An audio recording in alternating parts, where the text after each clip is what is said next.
타이어 체결 상태 점검 부탁드립니다. 네. 사고를 없앨 수는 없을 거예요. 하지만 줄일 수 있다는 생각이 들었고, 특히 오늘 보면 이 안전벨트 때문에 아이를 포함한 가족들이 목숨을 건지는 그렇죠. 그런 모습이었는데, 오늘부터 전국 고속도로 요금소에서 CCTV를 통해서 안전띠 착용 여부를 확인하는데 우선 화물차 운전자부터 한다고 하니까요. 안전띠 잊지 마시기 바랍니다. 그렇습니다. 이렇게 생명을 구하는 일이 참 많습니다. 단속 때문만이 아니라 스스로 챙기는 의식 전환 꼭 필요하겠습니다.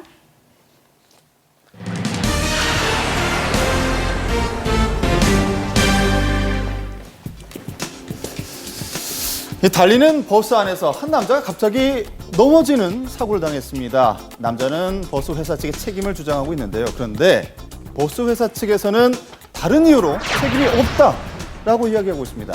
어떻게 된 일일까요? 현장에서 취재했습니다. 시내 버스에서 이동하던 한 남자 승객이 넘어집니다. 의자의 손잡이를 붙잡으려다 넘어진 것 같은데요.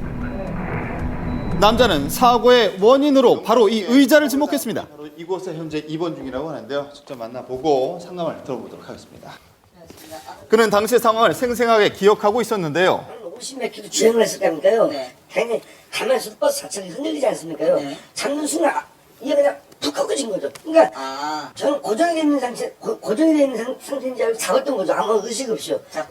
잠깐 앞으로 쏠리니까 앞으로 넘어진 거죠.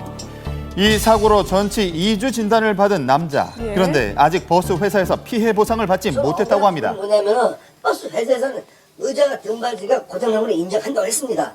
했는데 보험 접수를 시켜줘야 되는데 보험 접수 안 시켜주고 회사 측에서는 기사 핑계로 보험을 안 들어주고 기사는 난 잘못 없다. 회사 정비를 안 해준 거 아니냐. 이런 식으로 한 거고. 나 진짜 억울하죠 저는. 애매하네요. 네, 그렇다면 이 버스 회사의 입장은 어떨까요? 직접 확인해 보겠습니다. 찾아가 봤는데요. 바로 그 상황이요. 네.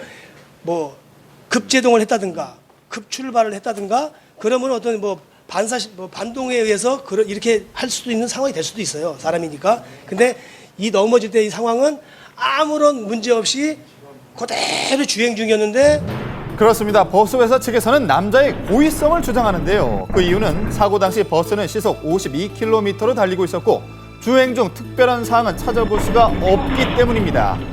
그렇다면 남자가 아무 의심 없이 잡았다가 사고를 당했다는 의자는 어떻게 된 것일까요? 저 뒤에 앉아서 이 의자가 흔들린다는 거를 수없이 봤을 거예요.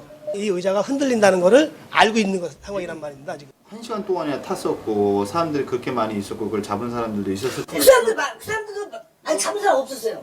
잡은 사람 없었어요. 왜?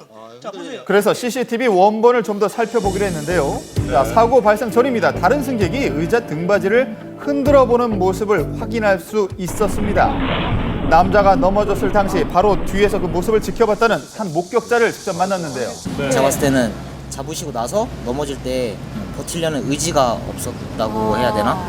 앞으로 살짝 왔다가 뭐 일부러 놓은 느낌? 저는 그렇게 느낌을 받았거든요.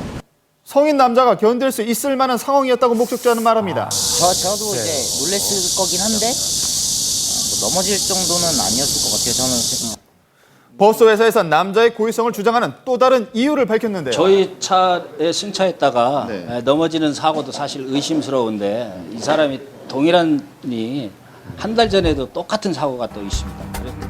지난 7월 다른 버스 내에서 일어난 사고입니다. 주행 중인 버스에서 이동하다 갑자기 미끄러지는 남자입니다.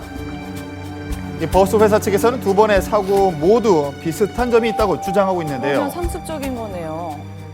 아무 급제동도 없는데 버스에서 넘어진 사고거든요. 저희 사고가 똑같이.